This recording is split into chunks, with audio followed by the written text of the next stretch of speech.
Hi guys, welcome back to another book review. Today we're going to talk about the book Get on Your Knees by M. Robinson and Willow Winters. As we know, this one I actually received in a PR package. Somehow I've read this. It's been a while since I read this one. I'm not quite sure how I got it lost among all my stuff and did not get a review recorded for it. But I'm doing it now, so better late than never, right? So this one is actually kind of two books in one. There is Second Chance Contract and Tell Me You Want Me. Second Chance Contract is written by M. Robinson, and Tell Me You Want Me is written by Willow Winters.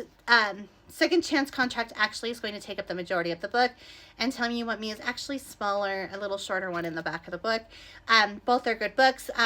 My big one is going to say Tell Me You Want Me is going to be a easy, what you expect with just a smutty romance. There's going to be feelings involved. It's going to be like just what you expect. It's kind of a mindless smutty romance. Obviously there's going to be some feelings, there's going to be some stuff that happens to keep it interesting, but it is really just going to be what you expect for a mindless romance. It's going to be a boss or employer falling for an employee that's forbidden, and it's going to have repercussions and whatnot. That's kind of how that one goes along. You want to know more? And no, there is more to it. Trust me, it's not that black and white.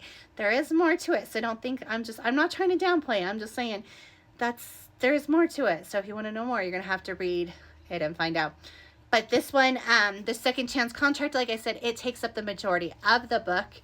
And I would definitely say that that one is very angsty. I got very emotional during that book. There was a lot of times that I just was kind of like in shock by some of the stuff that happened. That one is, like I said, definitely very angsty. If you are into the angst, definitely go into this one. This one would be childhood star-crossed lover kind of feel, forbidden love almost, and they meet again as adults. There's a lot of secrets between the two of them. There's a lot of things that happened, things that are good, things that are bad, and with that in mind, you have to consider that there's going to be a lot of stuff under the rug that's going to come out, and there's going to be truth, and there's going to be things that they've hidden, and there's going to be the miscommunication trope. And I mean, you're going to get your happily ever after. I'm going to straight up tell you now, because I know a lot of people don't read books unless they have a happily ever after. Definitely going to have your happily ever after in this one, but it is going to take a lot to get there. So if that sounds like something you're interested in, then definitely check it out. This girl, she was younger than the male main character, brother's best friend kind of situation. So like I said, definitely that one's really complicated. Like that one is just going to be a very complicated, angsty romance. Really, it's just going to hurt your heart. That's the best way to put it. Book one in this book is going to just hurt your heart. Super good. I adored it, but it's going to hurt your heart. So maybe that's why the second book is the way it is, because after you read the first one, your heart is ripped out, you're super emotional, and you're kind of like just sitting there like just torn apart, and you're just like staring there like, this book like tore me to shreds. Like, I'm happy for the ending, but this book has put me through the ringer. So maybe that is why they chose this book as the second book, so that it kind of helps you heal from the damage that book one put you through. I'm not sure, but that makes sense to me, because book one definitely puts you through damage. So definitely maybe they're like, took pity on us, and we're like, okay, we're gonna put this next book in there. It's not as intense, and it'll let your mind, it's going to be good, but it's not going to be so much that your brain is going to just be in your heart, and your soul is going to be on the floor getting stomped on.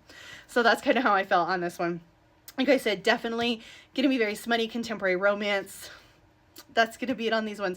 They're really smutty, they're contemporary romance. Book one is angsty, going to have your heart out. Book two is a little more what you expect.